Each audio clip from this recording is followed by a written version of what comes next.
Salut les vagabonds, bienvenue dans cette nouvelle vidéo. Je suis ravie de vous retrouver aujourd'hui en cette nouvelle année 2022. C'est la toute première vidéo de l'année sur ma chaîne YouTube. Je tiens à vous souhaiter à tous une très bonne année.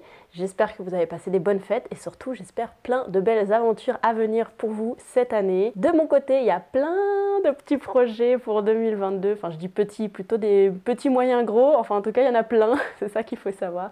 Donc, je suis ravie. Je suis vraiment contente de rentrer dans cette nouvelle année. Je sais pas pourquoi renouveau. Voilà, renouveau. Pour la toute première vidéo de la chaîne en 2022, j'ai décidé de vous faire une petite vidéo un petit peu croustillante dans laquelle je vais vous partager les 3 grosses erreurs que j'ai faites lors de ma toute première randonnée en itinérance et qui ont rendu quand même cette randonnée assez difficile, je dois l'avouer. J'en garde quand même un bon souvenir, mais je me souviens quand même que j'en ai bavé, hein. Je me souviens, ça, je n'oublie pas. Donc le but de vous partager tout ça, c'est si vous aussi vous commencez la randonnée en itinérance, si vous débutez, de vous éviter de commettre ces mêmes erreurs que j'ai pu faire à ce moment-là. À ma défense, YouTube n'existait pas à l'époque de cette histoire que je vais vous raconter, donc je n'avais pas accès à des vidéos pour avoir des conseils, des astuces et me préparer comme il se doit grâce à des tutos ou des choses comme ça sur internet. Donc installez-vous confortablement, faites-vous un petit thé, un petit café puisque je vais donc vous raconter dans cette vidéo cette toute première randonnée en itinérance. C'est donc l'été de mes 18 ans, juste après avoir passé le bac avec une amie, on a décidé de partir à l'aventure pendant toute une semaine en Dordogne, en randonnée donc avec le sac sur le dos. Et à ce moment-là, on n'avait pas décidé de faire du bivouac, mais on voulait quand même dormir dehors et faire des nuitées dans les campings. Donc on avait pris tout le matériel pour dormir dehors dans notre sac à dos et on n'avait pas réservé les campings d'avance, on dormait dans les campings qui se trouvaient sur notre chemin. On avait fait un itinéraire pour avoir des campings sur notre route. Je n'avais jamais fait de randonnée avant cette aventure, que ce soit sur des longues distances ou même à la journée. J'étais vraiment pas dans cette pratique-là, je marchais vite fait, mais encore.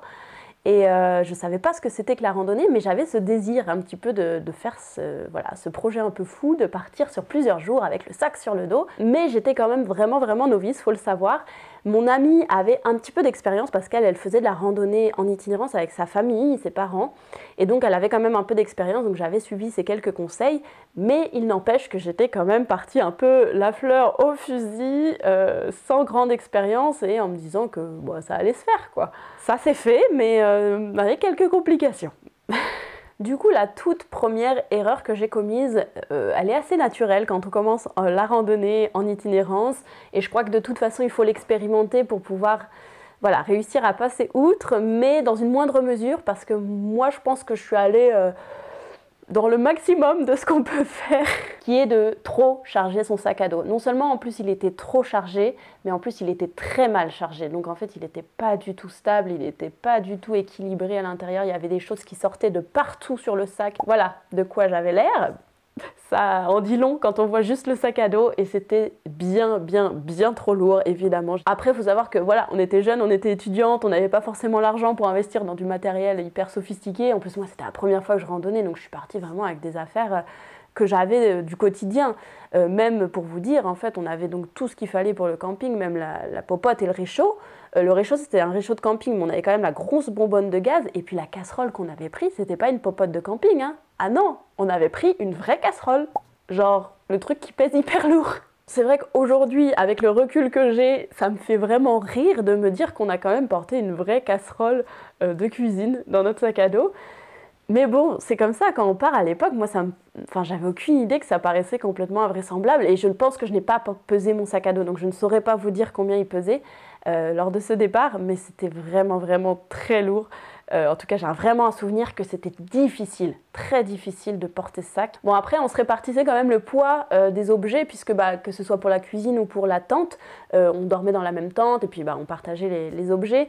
Donc on avait essayé de répartir un peu dans chacune de nos sacs à dos le poids, mais n'empêche que pareil, la tente, c'était une de ces grandes tentes avec les arceaux, double toit, enfin voilà, qui venait sûrement de chez Decathlon. Donc elle était quand même assez grande, mais c'était hyper lourd quoi à porter. Donc voilà, plein de choses très très lourdes. Et en plus, comme je disais, très mal positionné dans le sac à dos, ça débordait de partout, donc un sac très difficile à porter. Pas de bâton en plus, pas de bâton à ce moment-là. Hein. Le bâton, je savais même pas à quoi ça servait à cette époque. Je savais même pas, je pense que ça existait, ça se trouve. Donc voilà, toute cette première erreur, elle en regroupe plusieurs. C'était beaucoup trop de matériel, du matériel trop lourd et du matériel pas du tout adapté à la rando. Donc c'est un mélange, un combo gagnant de tout ce qu'il faut pas faire en même temps. Je me souviens par exemple, je vous l'avais déjà dit dans une autre vidéo, mais par exemple sur cette première randonnée là, j'avais pris pour le soir, j'avais pris un pyjama complet, un pyjama de chez moi que je portais le soir à la maison. Et aujourd'hui en rando, je prends un legging qui peut aussi me servir éventuellement dans la journée, ou enfin, voilà, qui peut faire double utilisation, mais je prends pas un vrai gros pyjama de la maison quoi. Ce que je veux dire, c'est que je prenais des choses qui n'étaient pas adaptées pour la randonnée et j'avais pas vraiment réfléchi que je pouvais gagner du poids sur ça en fait. En fait, je crois que j'avais même pas réfléchi à essayer d'être léger sur mon sac. Je crois que j'avais juste réfléchi à il faut que je prenne ci, ça, parce que la nuit je dors, parce que il faut qu'on cuisine, parce que si, enfin pour répondre à tous les besoins que j'ai à la maison, et je m'étais pas du tout projetée en termes de randonnée vraiment, et du fait que j'allais devoir porter tout ça pendant plusieurs kilomètres toute la journée quoi. Donc je m'étais pas mise du tout dans la condition. Donc voilà, pour cette première erreur-là, c'est une première erreur qu'on fait très souvent et comme je disais, en général, on va de toute façon devoir l'expérimenter un peu, peut-être pas au point où moi je l'ai fait, mais un peu parce qu'on a toujours un peu des peurs, hein, tout simplement, à se dire mais je vais peut-être manquer de ci ou de ça, dans mon quotidien j'ai besoin de ça, est-ce que j'en ai vraiment besoin quand je suis en randonnée? C'est difficile de savoir en fait quand on commence. Et donc c'est en faisant, c'est par l'expérience qu'on apprend à se délester un peu du poids. Et moi ce que je pourrais vous conseiller éventuellement comme petite astuce, c'est dès que vous rajoutez, enfin voilà, quand vous constituez votre sac à dos, quand vous allez ensuite placer tous les éléments à l'intérieur du sac, à chaque fois que vous mettez un nouvel élément dedans, vous demandez, ok, cet objet il me sert à quoi? Il me sert à une utilisation, deux utilisations, combien d'utilisations au total? Est-ce que c'est juste une utilisation? Alors si c'en est qu'une seule, enfin si c'en est deux, c'est bon, vous le gardez, c'est sûr. Si c'est une seule utilisation, qu'il n'a pas un double emploi, faut vous demander est-ce que c'est une utilisation vraiment nécessaire ou non? Est-ce que c'est un besoin vraiment dont vous ne pouvez pas vous en passer ou pas, selon. Et en fonction de ça, eh bien, le mettre ou pas dans le sac. Donc vraiment un peu réfléchir à chaque objet qu'on va rajouter dans son sac. Et l'autre erreur qui peut être l'inverse, c'est que des fois justement, comme aujourd'hui, on est quand même assez informé grâce à justement YouTube, des blogs, Internet, tout ça, on a quand même plus d'infos. Et du coup, des fois, on sait qu'il faut gagner du poids, donc on va vouloir absolument gagner du poids et du coup, peut-être presque trop se délester et aller à l'inverse. Donc, oublier des choses qui peuvent être cruciales vraiment lorsqu'on marche, qui peuvent être pour notre sécurité, par exemple une couverture de survie en se disant « Oh bah non, c'est bon, j'en ai pas besoin », enfin, des choses comme ça. Voilà, faut aussi pas tomber dans l'autre extrême opposé. Mais là, clairement, moi, c'était pas mon cas sur cette aventure-là. La deuxième grosse erreur que j'ai commise en partant, en fait, qu'on a commise à deux, celle-là pour le coup, je pense, parce qu'autant mon amie, donc elle avait plus d'expérience et je pense que c'était plus facile pour elle, son sac à dos était peut-être un peu plus mieux, ou en tout cas elle était plus habituée à porter, elle savait un peu plus à quoi s'attendre sur le chemin. Et donc la deuxième erreur, pour le coup, on l'a commise à deux dans le sens où c'est mon amie qui m'a chargée, ou alors je me suis proposée pour m'en occuper, je ne sais pas dans quel sens ça s'est goupillé tout ça, mais en tout cas c'est moi qui me suis chargée de créer l'itinéraire de la randonnée. Donc j'avais acheté la carte IGN, je ne l'ai plus d'ailleurs cette carte, ça aurait été tellement drôle de la retrouver, mais la carte IGN donc en 1/25 millième pour faire la randonnée donc, et j'avais voilà, calculé les chemins qu'on allait prendre, donc on avait décidé de faire une grande boucle sur 7 jours. Et voilà, et donc on avançait, on avait des campings, j'avais un peu tout regardé pour que ça marche bien. Et je pense que mon amie avait dû me dire une quinzaine de kilomètres par jour, c'est bien, parce qu'elle avait donc l'habitude de marcher. Et moi, je ne savais pas lire une carte IGN à ce moment-là. et donc je savais quand même les chemins, en rose, ça allait bien. Calculer avec l'échelle, ça ok, très bien, donc je calculais une quinzaine de kilomètres par jour. Sauf que je ne savais pas lire le dénivelé sur les cartes IGN, je n'avais aucune idée de comment lire ça et en fait j'y ai même pas pensé qu'il allait avoir du dénivelé parce qu'en Dordogne c'est pas tout plat, il y a quand même de l'eau très souvent, donc des rivières qu'on va aller à donc descendre en randonnée pour remonter derrière, donc c'est pas des énormes dénivelés, mais ça rajoute petit à petit quand même pas mal de dénivelé, et j'avais absolument pas pris en compte le dénivelé dans notre itinéraire, donc je nous ai fait un itinéraire de fou, avec sûrement des bons 15-17, même je crois qu'on est allé jusqu'à 17-18 km certains jours, sans aucune donc expérience de la marche, avec un sac énorme sur le dos.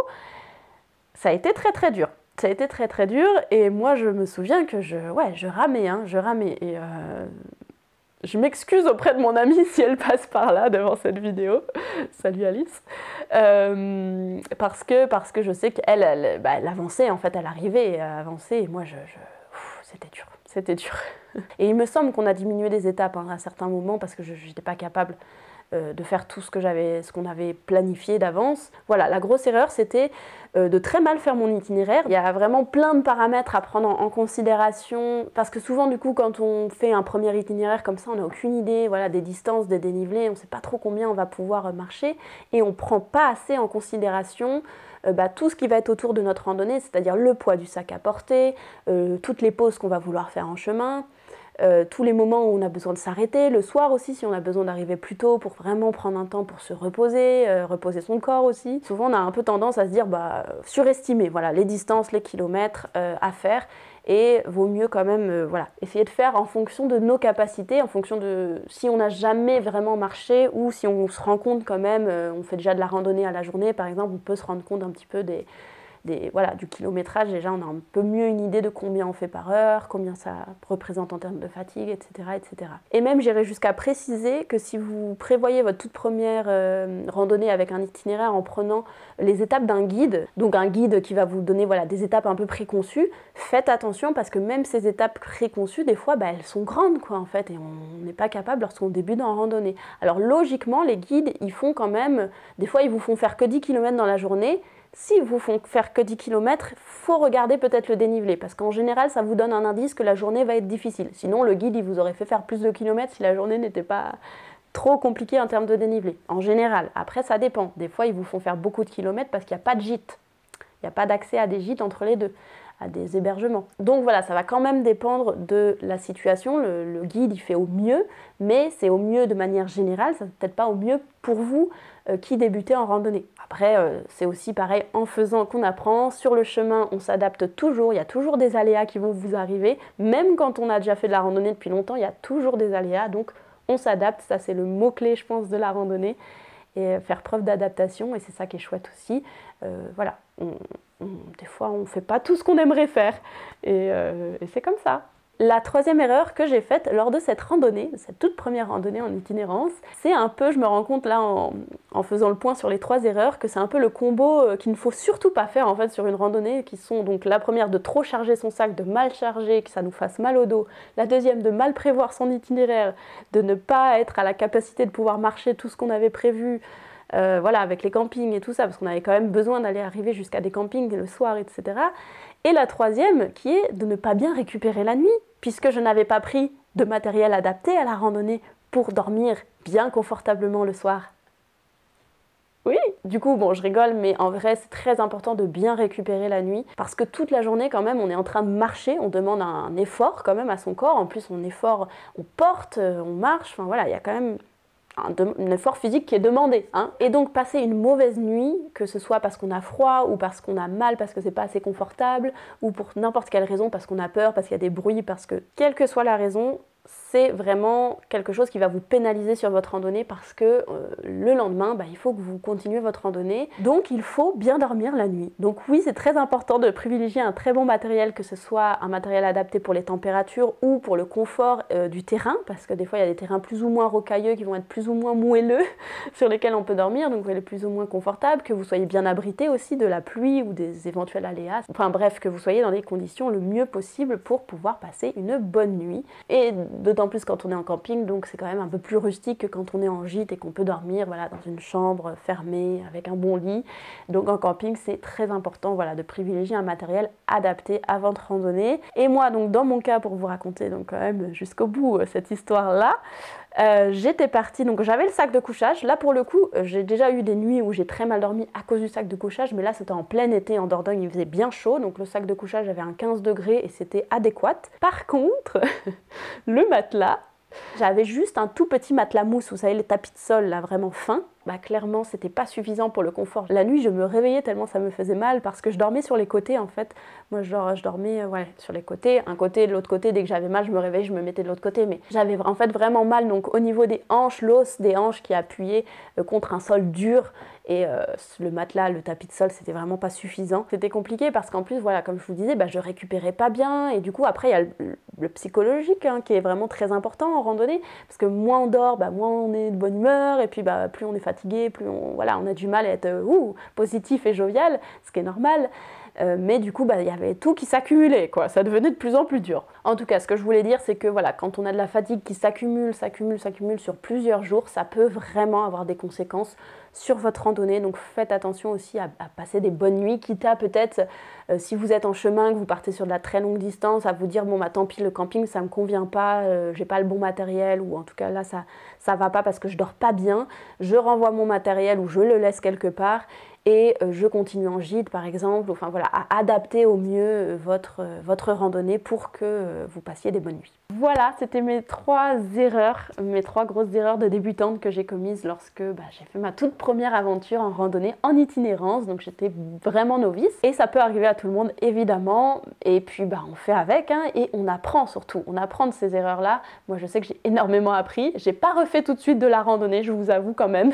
Mais cette première expérience, elle m'a quand même vraiment permis de mettre le pied à l'étrier, de voir ce que c'était que la randonnée sur de l'itinérance comme ça. Et mine de rien, aujourd'hui j'en suis là, beaucoup d'années plus tard. Hein. Enfin voilà, après, à travers ce témoignage, ce que je veux dire, c'est vraiment que oui, même si on n'est pas forcément avec du matériel le plus technique, même si on n'a pas forcément beaucoup de connaissances, on a juste une envie, et des fois l'envie elle est forte et elle vous pousse et elle vous permet d'y aller, de vous lancer. Et ça a été mon cas pour cette première randonnée. Et puis de fil en aiguille, après, on apprend, on fait, on continue, on persévère. Et on en arrive à vraiment apprécier de randonner en itinérance aujourd'hui. Voilà, j'espère que cette vidéo vous sera utile si vous débutez en randonnée, ou sinon si vous n'êtes pas novice, qu'elle vous aura au moins fait rire et sourire. N'hésitez pas d'ailleurs à me dire quelles ont été vos premières erreurs, si vous avez déjà fait de la randonnée en itinérance, dans les commentaires juste en dessous. Et puis j'espère que cette première vidéo de l'année vous aura plu. Si c'est le cas, n'hésitez pas à mettre un pouce en l'air sur cette vidéo, je vous remercie à tous ceux qui le font. Et puis pareil, si vous n'êtes pas encore abonné et que vous suivez mes aventures sur cette chaîne YouTube, n'hésitez pas à vous abonner. Et aussi en cette fin de vidéo, je souhaitais vraiment de tout cœur remercier toutes les personnes qui ont choisi de soutenir mon travail ici sur cette chaîne YouTube, parce que mine de rien, c'est du boulot. Donc vraiment un énorme merci à vous. Et moi, donc je vous fais plein de gros bisous et je vous dis à tout bientôt pour une prochaine vidéo, parce que oui, il y a plein de prochaines vidéos qui vont arriver tout bientôt sur la chaîne et j'ai hâte de vous partager tout ça. Salut!